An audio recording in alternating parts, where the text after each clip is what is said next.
היי, קוראים לי עידית ואני רוצה לספר לכם על ההרצאה שאני רוצה להציע.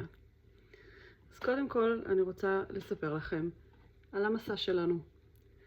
מסע שיכול להתחיל אי שם בכל מקום בעולם, עם צעיר או צעירה יהודים שמעולם לא ביקרו בישראל, וברגע אחד מרגש הם ממלאים טופס הרשמה להצטרף לאחת מתוכניות תגלית. פה מתחיל המסע שלהם.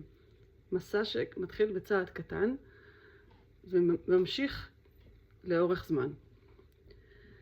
בדרך הם יחוו כל מיני חוויות קטנות וגדולות, יעברו שלבים שונים, יתחילו כאלף בית ביגינר, ימשיכו להיות מצה מובר, ויעפילו להיות קרמל קליימבר או גפילטי גלדיאטור.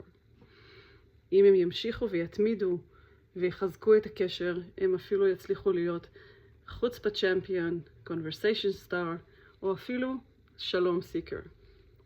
מה זה השמות האלה ואיך זה קשור להרצאה? באפליקציה של תגלית התחלנו תהליך של חידוש ועיצוב חוויית משתמש חדשה, כי המוצר התבגר, קהל היעד השתנה, והיה צורך לחדש את הפלטפורמה.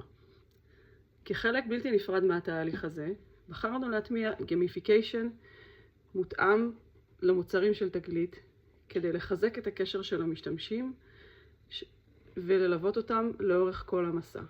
כן, ככה קראנו למשחק שלנו My Journey. לאורך המסע המשתמש מקבל כל הזמן חיזוקים ופידבקים באמצעות ניקוד, שלבים שהוא עובר, בדג'ים על הישגים ומעבר על מיילסטון משמעותיים, וככה הוא רואה את ההתקדמות שלו לאורך המסע, ויחד עם ההתקדמות שלו בעולם המוצרי של תגלית. אם הוא משלים תוכנית, אם הוא מבצע פעולות בקהילה, אם הוא יוצר קשרים עם אנשים אחרים, הוא מתוגמל בהתאם.